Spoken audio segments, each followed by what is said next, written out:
Power tugboats maneuver a giant liner as she noses. It is the work of men to secure her to the water.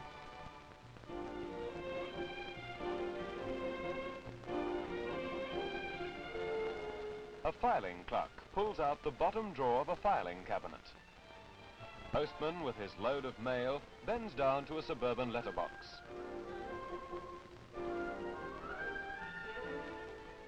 The housewife bends and stretches on washing day. Vastly different jobs, yet in one respect they're all similar. They all represent work done by the human machine, and they've all been carried out incorrectly. This water pump is performing its function. We are interested, however, in the human machine that makes it work. Man and muscle. Watch bicep flex and relax. Before long, the human machine will tire.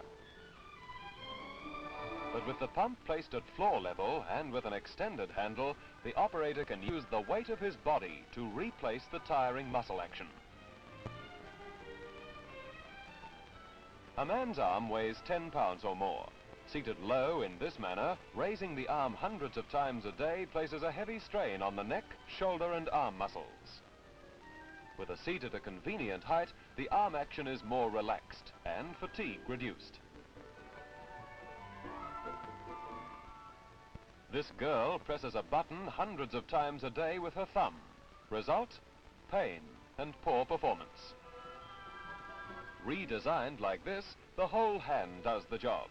Now we have comfort, better posture and increased production. Here is a girl seated at a bench at the correct height.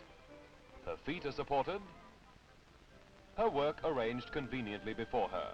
But hundreds of times a day she has to reach for the power drill, resulting in an unnatural wrist movement. This sort of thing went on for years until the scientists stepped in. Result? A holster fitted to a convenient place on the bench. As simple as that. With the help of industry, we are developing rhythm, correcting faulty posture, reducing fatigue and increasing production.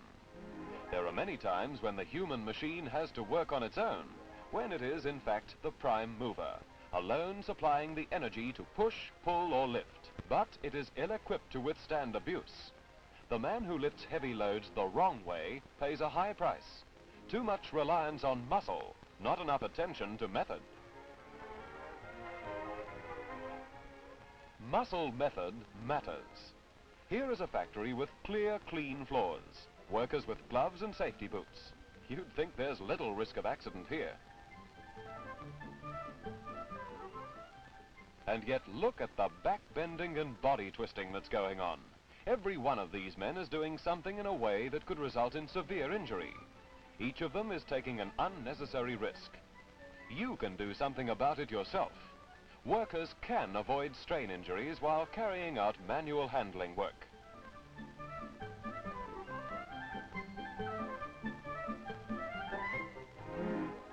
Come to school for a while in this factory training room, where an officer of the New South Wales Department of Public Health is giving a lecture in the correct methods of lifting. With simple sketches, he shows a class of factory workers how, by using the old-fashioned backbending method, muscular strain injuries can occur. The injuries under discussion are back muscle strain, slip discs and hernias. The demonstrator invites a member of the class to volunteer to lift a weight, to show how, without instruction, most people adopt the wrong method.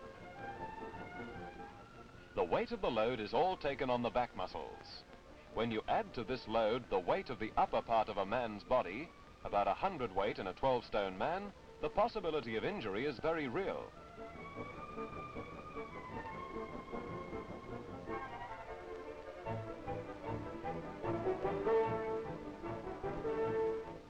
To explain the condition known as a slip disc, the demonstrator uses a rough sketch of the spine to illustrate how each vertebrae is separated by a soft shock-absorbing disc.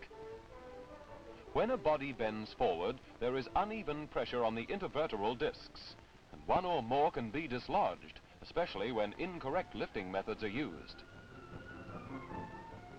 So there you have it.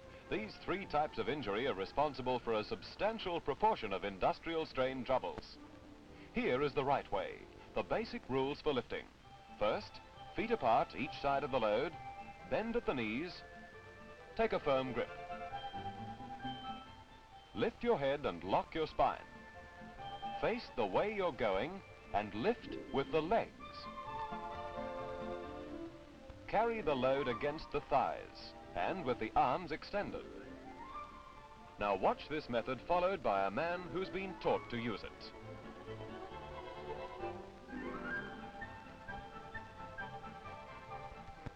Watch this action again in slow motion.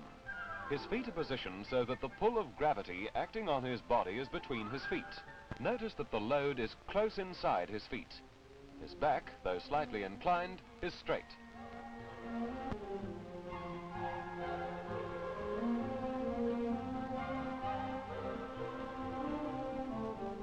His grip on the load is firm.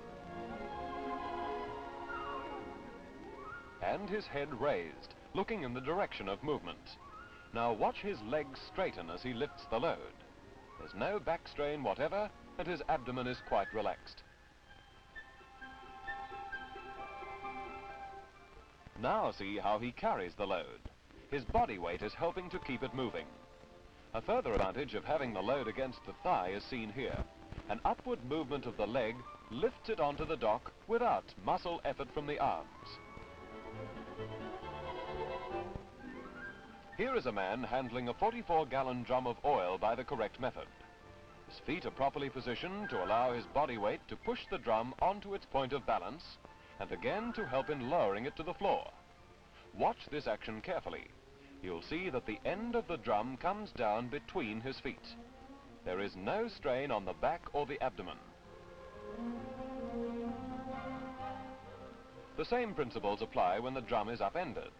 Notice how important is the position of his feet.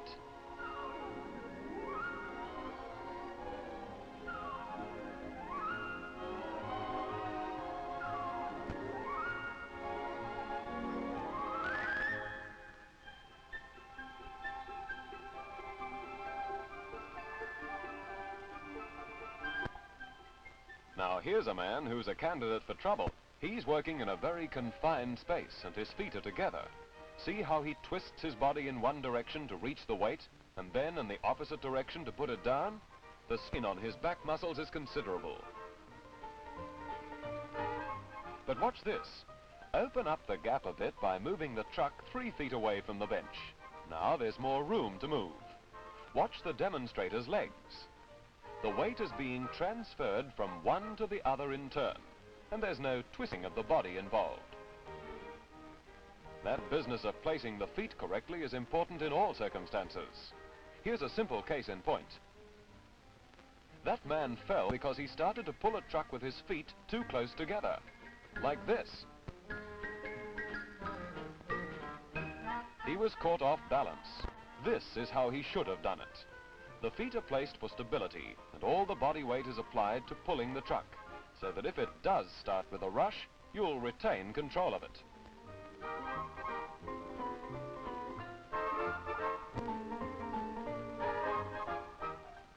Each year, 20,000 unnecessary muscular injuries occur in New South Wales. Remember, and don't be strained. Bend your knees, not your back. Use a simple device to avoid strain. Balance begins with the feet.